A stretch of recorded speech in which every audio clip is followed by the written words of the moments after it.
दर्शकवृन्द नमस्कार। न्यूजकास्ट हेडलाइन्समा स्वागत छ।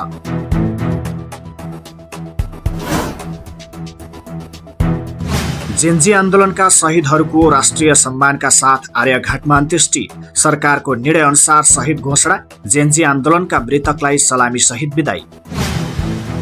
बालेनको हर्क साम्पाङलाई जवाफ। तिमीले गाली गरे पनि म तिमीलाई माया गर्न छोड्दिन।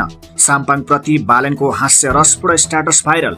लेखे you are my true love. Lumbini Pradesh सरकारले असोज 3 गते संविधान दिवस औपचारिक रूपमा मनाउने निर्णय।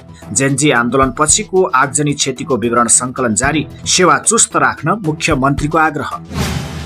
जेन्जी आन्दोलनपछि प्रचण्ड पहिलो पटक सार्वजनिक। पेरिस डाँडाको पार्टी कार्यालय अवलोकन। प्रचण्ड र नारायण काजी श्रेष्ठले गरे पार्टी कार्यालयमा निरीक्षण।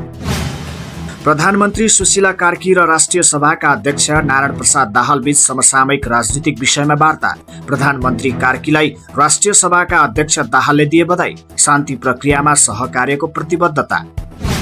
यस वर्ष दशैंका लागि अग्रिम टिकट बुकिङ नखुल्ने। जेन्जी आन्दोलनपछि विद्यार्थी घर जाने क्रम बढेपछि दशैं अग्रिम टिकट बुकिङ नहुने।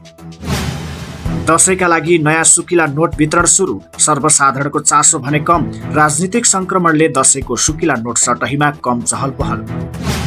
भारतमा कोटखाई नजिक गाडी दुर्घटनामा 4 नेपालीको मृत्यु, 2 घाइते। पिकअप जीप भिरबाट खसेपछि सल्यानका 3 सहित 4 जनाको मृत्यु। भारतीय प्रहरीले लापरवाहीको मुद्दा दर्ता गर्यो।